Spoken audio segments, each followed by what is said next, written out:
Hey, what's going on, everyone? So I seen this video today. It's about the Call of Duty cheats. Seemed kind of nice. He gave a lot of information. This guy's the one that he had a video. Cap Caplocks, I think his name is.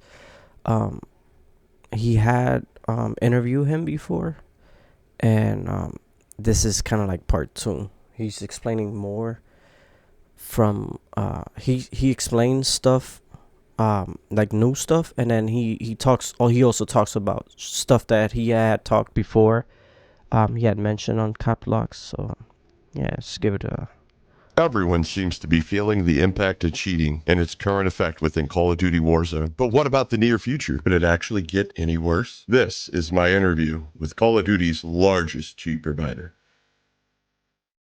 In the shadows of the digital battlefield where honor and deceit clash, a figure has emerged from the depths of anonymity. Today, we dare venture into the realm of the forbidden.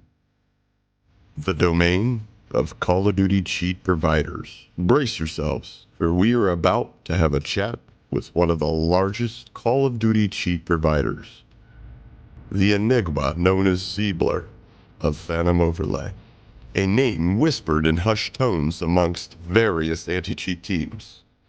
Ziebler, the architect of Phantom Overlay. Prepare yourselves, for we are about to embark on a journey that will challenge our perceptions, question our convictions, and force us to confront the very essence of game morality. This video contains comments and opinions from Ziebler, owner of Phantom Overlay. All opinions and comments are his own, and it's up as not. Ziebler. He is on uh Twitter X, so you can find him there. That's where the other guy found him, and then they ended up talking or whatever when they did the interview. Associated or affiliated with Phantom Overlay, nor is this in any way an endorsement of Phantom Overlay, their products, services, or any other associates not mentioned. This is merely a glimpse into what the very near future has in store for cheating in Call of Duty. So buckle up, kids, because this time, the truth is going to sting a little bit. On a scale of 1 to 10, how effective is Ricochet anti-cheat? So this is him, the guy that's doing the interview, asking Ziebler. And why? Ricochet is a 5 or a 6 right now. As for the good, it has a few good generic internal and external detections. Hiding an overlay window, which is used for external cheat software ESP rendering, is difficult against Ricochet. Ricochet also detects a few common injection methods used by internal cheat developers. The shadow ban system is bad, but the server-side anti-cheat itself isn't bad. The server-side anti-cheat that COD has in place can be useful in conjunction with reports to flag certain players for review. Ricochet's driver has issued some very tricky targeted detections over the last few years. I wouldn't consider the anti-cheat vulnerable either. As for the bad, there are many generic detections for external, internal, DMA and computer vision. Cheat software missing. Targeted detections aren't issued enough. His shadow ban system completely wastes what the server-side anti-cheat sets Team Ricochet up to be able to do, which is allocate server and human resources to deeply review, flagged and reported. So it's Shapa. It's Hapa. My bad. That's the guy doing the interview, actually. So yeah, I'll have a link under so in the description, so you guys can check out the full video if you want. But yeah, he's talking about how good the one that we have right now is, and he's saying it's a 5 or a 6, I think he said, because it detects some stuff but not everything, especially the DMA, which is the direct memory access. That one's the one that goes in the computer. That one's hard to detect by any anti-cheat, but it's super hard for ours, specifically for the Ricochet. They don't have, it's not super updated, but for the regular cheats, like the one that they sell, this one, Phantom, I think it's called, they actually sell their own cheats. That one, supposedly they can't detect it, but yeah, stuff like that they do detect sometimes, but it's not 100%. trusted players, which they clearly do not do. Hardware bans are weak and issued too rarely. Overall, I am happy with where Ricochet is right now because they are causing problems for some of my competitors and keeping the COD market less saturated. As for me, my external has been doing amazing, and I'm still going to offer DMA cheat software too, which will have a shareable web browser radar feature. Down the line, I will also do something with computer vision. Do you believe Ricochet or any aspect of Ricochet anti-cheat was designed with the protection of larger streamers in mind? This is just a theory, but Activision may grant larger streamers a high trust score to prevent them from being shadow banned. If they didn't do something like this, large streamers would be periodically getting shadow banned and would complain about that very publicly. I'm not saying that large streamers are cheating necessarily, even if a large streamer isn't cheating. If they are good, they are going to get periodically shadow banned, just like anyone else who is good at the game, unless they are given high trust by Activision. I think that the whitelist system some people talk about is just Activision giving certain people a very high trust score behind the scenes. I think if a large streamer used a detected cheat, they'd still be banned. But I think they are exempt from the server-side evaluations that lead to shadow bans. What are So on that one, he's talking about when streamers like C Laner and D and stuff like that, when they are playing the game, if they were to get a shadow ban regularly like anybody else would, it would affect the game, you know. So they have to give them, even if they're like, we don't know if they're cheating for sure because we're not there, but even if they are or aren't cheating, they have to give them like a whitelist access, you know, like they have to be exempt from that, from getting shadow banned, because it would affect the game, you know. Like they would get shadow banned every time because they play good if they're not cheating, you know. I don't know if they're cheating or not, but assuming they are not cheating, they play good, so people are going to constantly report them. So every time they get reported, they get reviewed, they get put on a shadow ban, and then they can't play for a certain amount of time. So it's gonna get exhausting, you know, for them, and it's a whole bunch of people streaming it, you know. So that's why he's saying like maybe this is why they get like a whitelist, not because they're protecting cheaters, but because they're protecting people that might not be cheating from going in that. Because I know people that play good, and they get they get shadow banned a lot because people, and this is people that play on console that, you know, they don't have any like wall hacks and stuff, but they play good, and then people keep reporting them, and like soon enough it's gonna catch on, and then they're gonna put you on a shadow ban, and you're gonna be banned for like a week or whatever.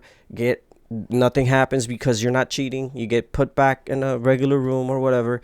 But imagine if you were a big time streamer, which this is your source, your income, you know, and you get placed on that stuff all the time, you're going to end up not be able to like play the game or whatever. So this is what he's trying to explain here. Now he's asking us something else.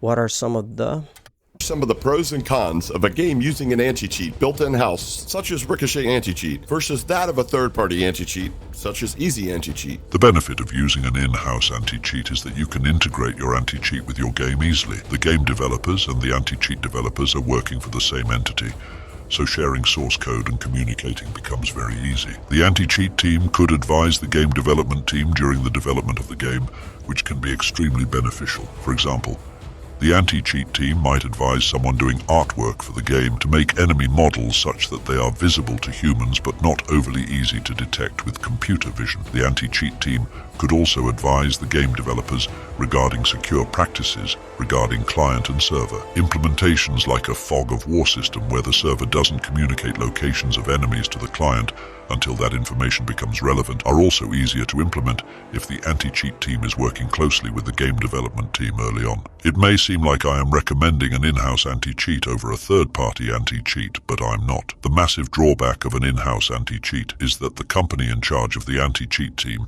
essentially has to start and manage an entirely new business in addition to their game development or publishing business. Creating an anti-cheat team and managing them during the process I previously described requires a lot of work, funding, flexibility, and time. While it may not seem ideal to hire a third-party company to cover anti-cheat for a game, it is certainly the best move. These third-party anti-cheat companies like Easy Anti-Cheat are worlds ahead of any in-house anti-cheat I've ever seen. Those companies have already formed anti-cheat dream teams, and they have built incredibly strong anti-cheat software over the last several years. It may not be easy as to integrate Easy Anti-Cheat or BattleEye into an existing game as it would be to integrate an in-house anti-cheat from the start, but it should be done. I should also mention that Easy Anti-Cheat and BattleEye do charge very premium fees to be integrated into a game because of how much work the integration is.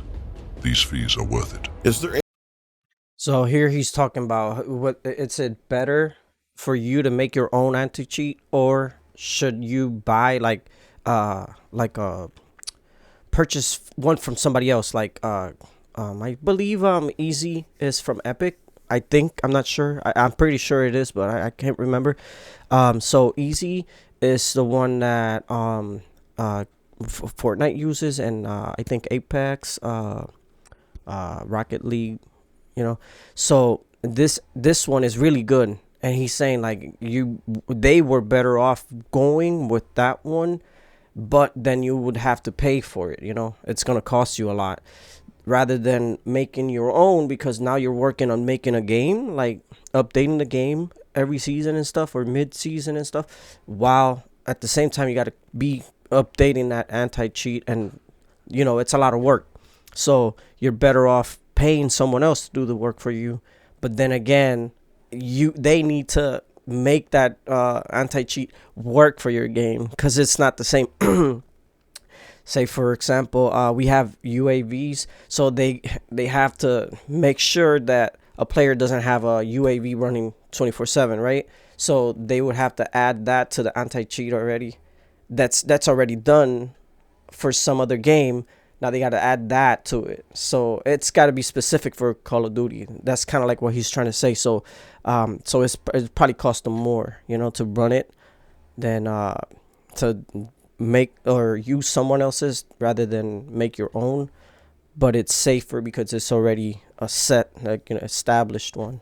And I thought the same. Whenever they came up with the Ricochet one, I was like, man, they should have just used Fortnite ones. It's been working, you know.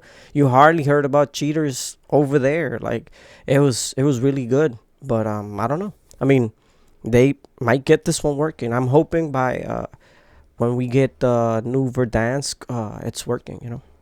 any validity or credibility to the theories that employees from Activision or one of their dev studios leaked or sold anything that would have helped your aided cheat providers stay ahead of the anti-cheat measures? A PDB file for Warzone was leaked a few years ago.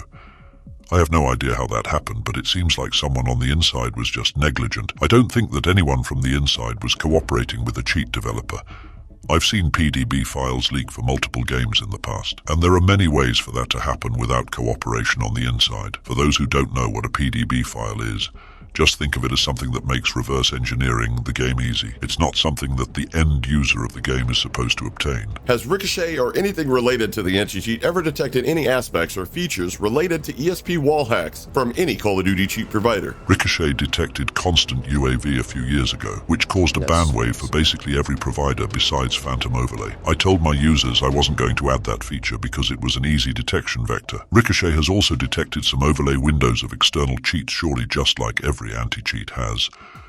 Ricochet has also surely detected some internal rendering methods, including hooking the game's rendering itself. If something like ESP or wall hacks itself gets detected, then everyone who uses the cheat is going to be detected. It's certainly a smart thing to detect. What are some of the most common features that get detected from any Call of Duty cheat provider? For internal or external cheat software, usually risky features are targeted by the anti-cheat because this will cause any provider who has implemented the features in a similar way to experience ban waves. Constant UAV, unlock all, silent aim, view angle aim bots, no recoil, exploits, perk editing, certain controller support methods for aimbot, glow, charms, the list goes on. These are all risky features with heightened detection vectors. For my external cheats, I never implement a feature that writes to the game's memory. What are DMA cheats and how do they differ from software-based cheats? DMA cheat software is cheat software that runs on a second computer. The cheat software accesses the game's memory through a PCIe board, which is the DMA board plugged into the game computer. The DMA board has firmware flashed to it that masks the DMA board as a legitimate device by mimicking a real legitimate device. This setup enables the cheater to have a client or web browser radar on any device and even share it with friends. If the cheater wants to render ESP over their game, they can use a fuser or the streaming software Moonlight to do that. Aimbot, Triggerbot, and Flickbot can be accomplished with a KM box, which allows you and a second computer to control the input of one mouse or keyboard plugged into your game computer. How long have DMA cheats been used in games? Yeah, DMA. That's the expensive one. That's actually like an external, like he said. It's a piece that you put in the computer, rather than the other one, which is downloadable. This one, you buy the thing itself, which like DMA cheats website will sell. Like they'll sell you the whole thing, but at some point it was super expensive, like $2,000 or more. Now it's way cheaper. I seen a video. I think what's his name? Triple B had posted a video of a guy talking about them. Excuse me. I think they were like $500 or way less than that. So they're way lower now, and this is for full time. You don't need to keep paying like monthly. Whereas regular cheats like the ones that he sells, they're continuous, like subscriptions, you know. So you got to pay, say it's 40 a month. It's 40 a month until you're done, you know, until you're done using them. So if you want to have hacks for like a year and they're 40, that's $480 per year, rather than buying the thing itself, the DMA, which is say 500 for life. So now it's cheap, almost about the same price or cheaper to get DMA than where it was before, because it was super expensive. So if like say I were to cheat today, I would have went with the DMA, where it's it's more secure than with the regular cheats, because they are more expensive and less secure. They're very easy to catch, like he said in the beginning. Games like Call of Duty. DMA became more common in the COD cheating community over the last few years. Cheaters didn't see the need to use DMA before Ricochet was implemented at all. And even now, with Ricochet not being as strong as BatTleEye or Easy Anti-Cheat, most cheaters still don't see the need to use DMA. When I announced that I was creating DMA cheat software for COD, a lot of people thought it was unnecessary since my external has gone undetected for such long periods of time. I personally think that overkill is nice. I also have a lot of customers who stream or enter tournaments, and it is very easy to not get caught doing those things when using DMA. Are DMA cheats undetectable? Yes, but DMA boards with quality firmware are nearly impossible to detect. Anti-cheats are going to get better at trying to detect DMA cheaters, but firmware is also getting better. We are way ahead of most anti-cheats. DMA is particularly far ahead of Ricochet. Are DMA cheats better than software cheats? And if they are, why is that? DMA cheats are more secure Obviously. currently than external or internal software cheats, because the cheat itself runs on a separate computer and interacts with the game computer using hardware that mimics real devices. Do you believe more players are using DMA cheats currently? Or do you think more players are using software-based cheats currently? And do you feel that this may change in the near future? There are many more cheaters using external or internal cheat software compared to DMA cheats. That isn't going to change anytime soon. The barrier of entry for internal or external cheating is usually about 20 to 40 euros a month. DMA cheating is much more expensive, and it's really only necessary for security-obsessed cheaters, streamers, or tournament cheaters. What are some of the challenges anti-cheat teams have when dealing with DMA cheats? In my last interview with Caps Locked, I made DMA Locked, sound that's easier what's- to detect than it actually is. I was just going over the detection vectors it has and talking about how easy poor quality firmware is to detect. Quality firmware that really mimics a legitimate device is incredibly hard to detect. You can even reverse engineer the driver that installs when you plug in a PCIe board and mimic the driver and communication so that your DMA board really appears in most ways to be a legitimate device. I am in touch with a lot of the leading individuals in the DMA firmware space, and I've even gotten involved myself by offering to help one of them. DMA is really going to be a long-term problem for anti-cheats, and I don't envy anyone tasked with stopping it. Do you foresee a day when software cheats are completely replaced by DMA cheats? I think that internal and external software cheats being used on the same computer as the game will be favored less than DMA cheat software or other cheat software that uses hardware in the future. I think that computer vision cheating will also get very popular in the future. Hardware and computer vision based cheating is the future. I think it's still worth having fun with external and internal cheat software for now though, especially on COD. Plenty of internal and external cheat software like ours goes fully undetected for years at a time on COD. There is no urgency for everyone to immediately switch to DMA, but it is a nice option for security-obsessed cheaters, streamers, and tournament cheaters. As I said though, in the future, hardware and computer vision cheating will be popular, maybe even rampant. Do you feel if the cost of cheats were to double or even triple in price across the board, that would equate to less people deciding to cheat? Or do you feel that price point has no influence on a player's decision to cheat in Call of Duty? Cheaters are very motivated to cheat. Even the most expensive forms of cheating are affordable enough to not deter dedicated cheaters. Internal or external cheats cost 20 to 40 euros a month, which is a very low price considering you can profit more than that per month from using cheat. Hardware cheating also isn't as bad as people think. Most quality DMA boards are a few hundred. Fusers are also a few hundred, but you can use the streaming software Moonlight to bypass the need for a fuser, which is something I didn't mention in my interview with Caps because I forgot to. A KM box is about 50, so that's not bad either. The second computer used can be a poor quality computer or laptop, so that can also be more affordable than most people think. This isn't as cheap as the usual internal or external cheat that you buy for 20 to 40 a month. But my point is that you aren't going to be out as much money as most people think. Computer vision cheating setups with 2 computers will be less expensive than DMA, but not as cheap as internal or external one-computer cheat software. Like I also said, I think that if cheaters have a way to profit from buying cheats, they will also. So if basically what he's saying, if you're making money off of this, like a big time streamer, they make a lot of money, you know. Shit, I think I checked. I was watching Tim the Tap Man. He was talking about how much, how many subs he got, or not subs, not subs. What is that called? Members. So he has I think he said 15K members on YouTube, right? So at $5, I think it's $75,000 a month, right?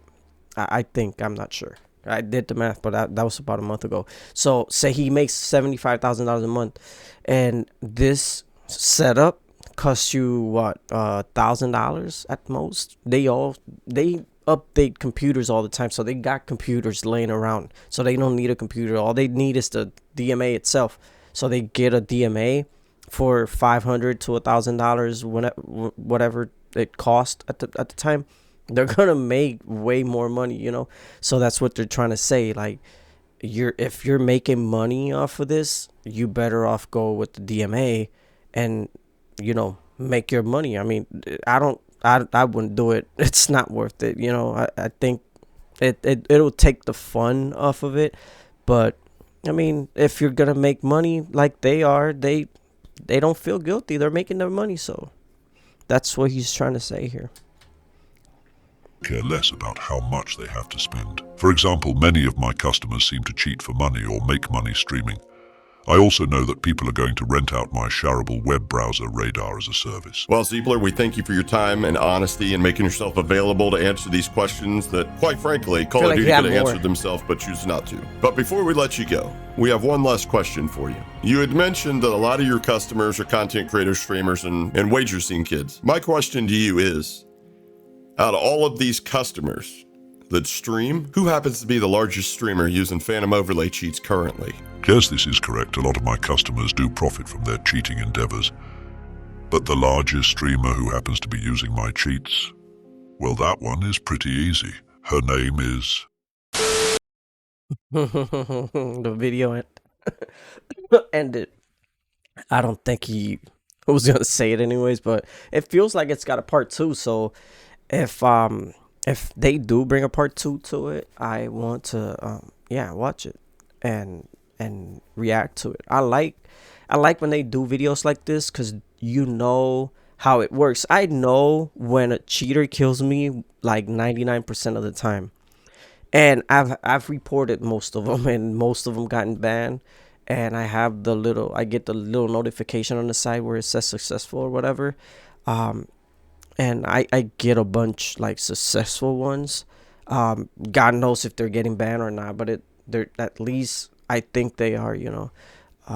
But yeah, it sucks. It sucks when you're having a good game and you get killed by one of them. It sucks, you know. They mess up the game, especially when you get killed at the end of the game, where you've been working your ass off for 15, 20 minutes, and then boom, die to one of them. You're like, damn, bro. Like, you could have just killed me in the beginning of the game. I knew it was a hacker. Leave the game, and avoid like spending 20 minutes on a freaking game that I'm not gonna get anything from. It's still fun. Like, I don't mind if like there's a hacker in the game and he's away from us. Like, I'll have fun over on this side. Like, if we get killed by a hacker, by someone that I think it's a hacker, all the way down on the south side of the map, and we spawn and we make it back to the top, I'm like, yeah, whatever. Maybe he gets killed or whatever. Maybe we can still have fun. You still have fun a little bit over here. And most of the time they end up dying or whatever, and we get good game, win, or maybe lose at the end, but not to the hackers. So it's okay, but it'd be so much better if we had no hackers, like no one hacking in the game. Oof, man, this game be so much better. So I'm hoping we get a part two on it. I'll post this so you guys can watch it. It's long as shit, 26 minutes, but whatever. Um, so this way you can watch it if you haven't seen it in YouTube. Like, YouTube hasn't recommended it. Yeah, enjoy it. Let me know what you think. Thank you.